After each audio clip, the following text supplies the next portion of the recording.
Russia and Ukraine exchanged 150 prisoners of war in the latest agreement mediated by the United Arab Emirates.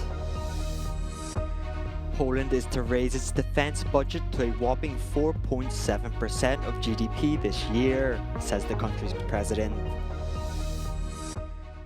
The death toll from a mass shooting at a school for adult education in Sweden rose to 11, with officials warning this number could still rise.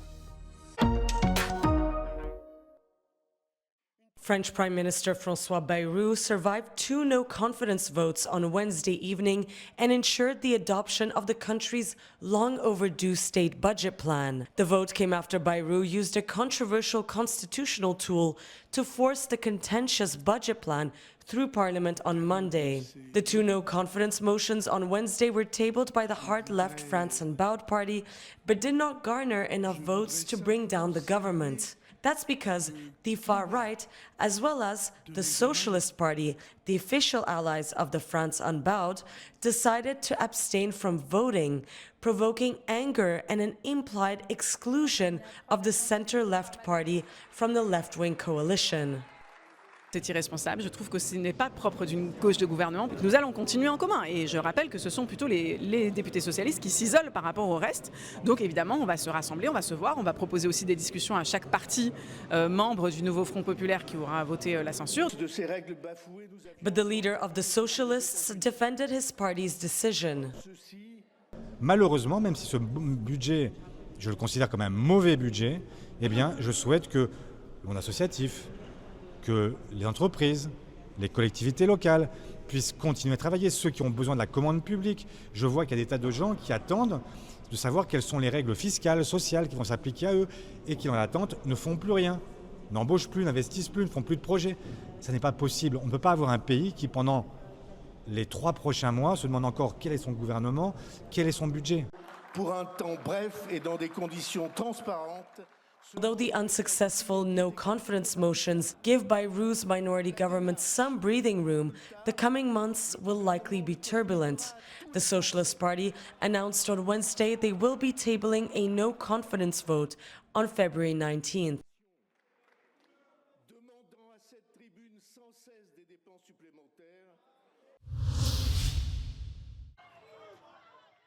Thousands of demonstrators gathered in cities across the US to protest the Trump administration's early actions, decrying everything from the president's immigration crackdown to his rollback of transgender rights and a proposal to forcibly transfer Palestinians from the Gaza Strip. Hundreds of protesters in Austin marched through blocks around the state capitol, chanting and waving placards.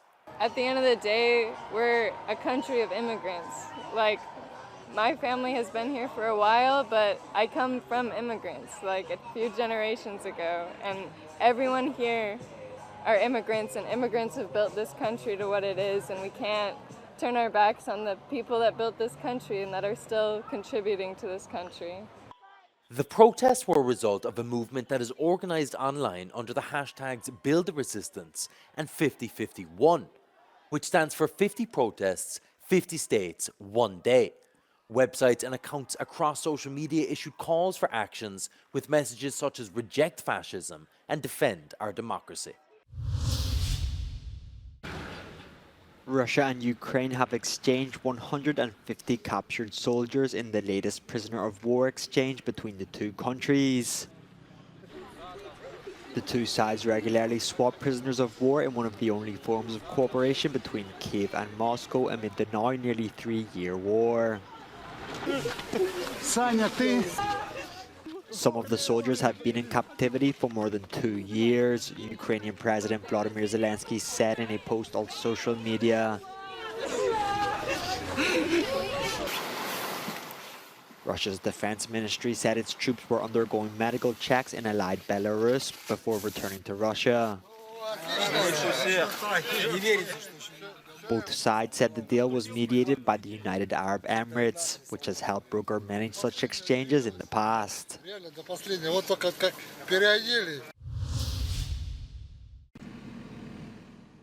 At least 1 person was killed and 2 others were injured after 2 Russian airstrikes hit the city of Druzhkivka in Ukraine's Donetsk region on Friday.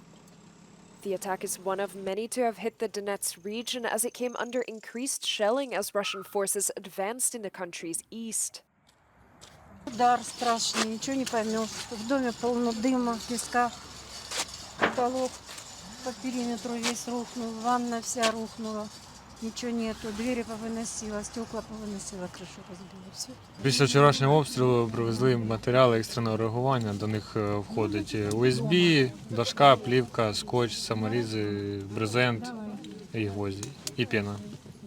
Привезли для людей, які пострадали від обстрілу. Materials were delivered to those who were impacted by the shelling. A rescue team also removed a total of 3 tons of debris during a cleanup effort. The strike destroyed a residential building, damaged 7 others, as well as an industrial facility and a shop.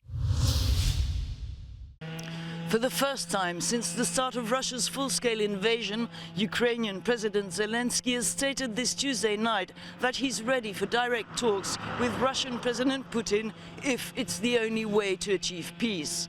The Ukrainian president's statement comes amid mixed feelings in the country. The scale of losses caused by 3 years of a devastating war is wearing off on civilians, and according to opinion polls, more than half of Ukrainians are aspiring to a negotiated ceasefire. The military, for their part, are distrustful as to Russia's intentions if Moscow agrees to the talks.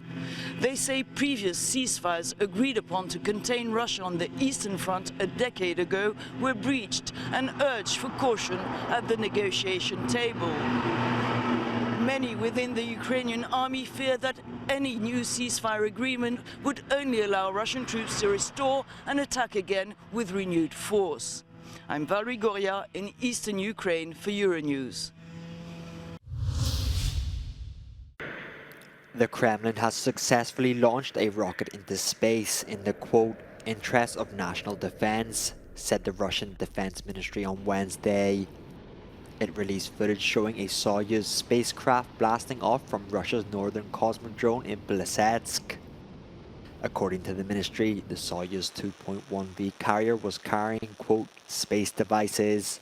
Russian media reported that military satellites were on board. The launch follows a similar mission in early December last year. Poland's defense spending will reach 4.7% of its GDP this year, the country's president announced on Wednesday. Andrzej Duda said the budget is expected to reach €30 billion, making it the largest defense budget among NATO countries. He also said that Poland will be strengthening its defense alliance with the United States. Podkreśliłem także znaczenie współpracy sojuszniczej, zacieśniania relacji z naszym głównym sojusznikiem, ze Stanami Zjednoczonymi. Nie tak dawno otwarliśmy oficjalnie bazę w Redzikowie przeciwrakietową. To bardzo taka twarda amerykańska inwestycja w zakresie bezpieczeństwa na naszym terytorium. Cieszę się z tego ogromnie. Mam nadzieję, że tych amerykańskich inwestycji tutaj na wschodniej flance u nas będzie więcej. Polish Prime Minister Donald Tusk has publicly agreed that spending needs to be increased across the alliance and has called for his fellow EU members to protect Europe's eastern flank against Russian aggression.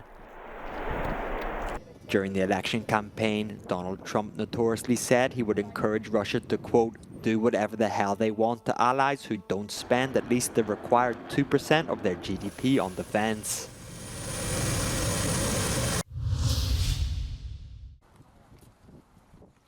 The death toll from a mass shooting at a school for adult education in Sweden rose to 11 on Wednesday. Officials warned that this number could still rise. Citizens laid tributes to the victims at the site of the attack. Candles were lit and flowers laid as police helicopters circled above the heavily policed scene. A witness said he and his fellow students barricaded themselves in a classroom with tables and chairs before police came and knocked down the door. And when they took us out from the classroom, when I passed the entrance to the school, I looked down and there was blood everywhere. And then I looked to the right, inside the school, it was blood everywhere on the floor. It was crazy. Crazy. Authorities were working to identify the victims and said the suspected gunman was among the dead. There were no warnings beforehand, and police believe the perpetrator acted alone, but did not release a possible motive.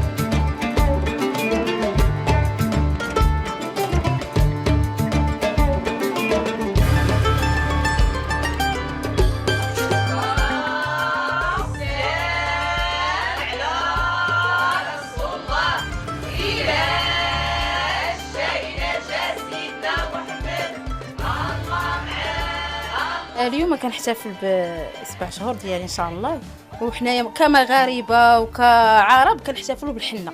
عندنا الحنه هي بحال رمز الفرحه، واخا تكون عندك واحد الفرحه لداخل باش تعبري عليها انك كتجيبي نقاشه هكا وديري النهير ديالك وتعبري بالفرحه ديالك على الحنه.